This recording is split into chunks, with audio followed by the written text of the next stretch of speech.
ជំរាបសួរបងប្អូនតាគ្នាចា៎ថ្ងៃនេះគឺខ្ញុំមកបង្ហាញជាមួយនឹងស្បែកមុខអតិថិជនផងនេះខ្ញុំម្នាក់ទៀតទេបងប្អូនតាគ្នាចា៎ណាមកបងប្រុសគឺមុនពេលព្យាបាលក៏ដូចជាមុនពេលធ្វើសេវាកម្ម10នេះគឺខុសប្លែកគ្នាចាខ្លាំងមែនតើមកបងតាគ្នាអាចមើល feedback ខាងក្រោយក្នុងខ្ញុំបានណាចាខ្ញុំដាក់ background ខាងក្រោយហ្នឹងហ្មងចាមុននឹងក្រោយអ្នកនេះអាចមើលបានថាស្បែកមុខគាត់ប្លែកក៏ដូចជាប្រែប្រួលខ្លាំងកម្រិតណា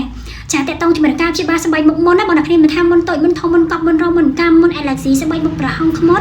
ចាមុនខូចខាតជាមួយនឹងការប្រើប្រាស់ផលិតផលមុនដំណពូជមុនតេតទៅជាមួយការប្រែប្រួលសុខភាពអរម៉ូន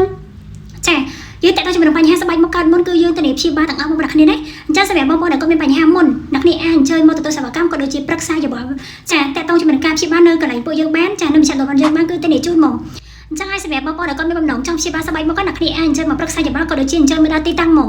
ចាសម្រាប់ចាត់ក៏ដូចជាស្ដាប់តែគ្រូពន្យល់ឲ្យច្បាស់ហើយចាំទទួលសេវាកម្មព្យាបាលអ្នកគ្នាណាកុំចំណាយលុយខុសកុំចំណាយលុយចោលតែតោងជាមួយនឹងការព្យាបាលគឺយើងព្យាបាលមើលទៅតាមស្បែកមុខក៏ដូចជាចាស្ថានភាពស្បែកមុខជាក់ស្ដែងផ្ទាល់តែម្ដងចាដូចពីខាងក្រោយក្នុងខ្ញុំអញ្ចឹងមុខបងប្រុសគឺគាត់មានបញ្ហាខ្លាំងណាស់គាត់កាត់មុនយូរឆ្នាំខ្លាំងមែនទែនចាហើយឥឡូវអ្នកខ្ញុំអាចមើលមុននឹងក្រោយបានគឺចាប្លែកខ្លាំងមែនទែនមកសង្កថា180ដឺក្រេ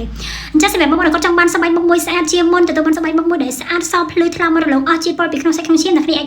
ចាអញ្ចឹងមកដល់ទីតាំងឬក៏ inbox ចូលក្នុង page ដើម្បីសាកសួរព័ត៌មានកាន់តែច្បាស់ចាតាក់ទងតាម inbox ក៏បានឬក៏ add Telegram ក៏បានឬក៏ call តាមលេខទូរស័ព្ទក៏បានអ្នកគ្នាចូលអមមកដល់ទីតាំងហ្មងចាណាចាក់ស្ដែងមើលស្បែកមុខផ្ទាល់ហ្មងអូខេជម្រាបលា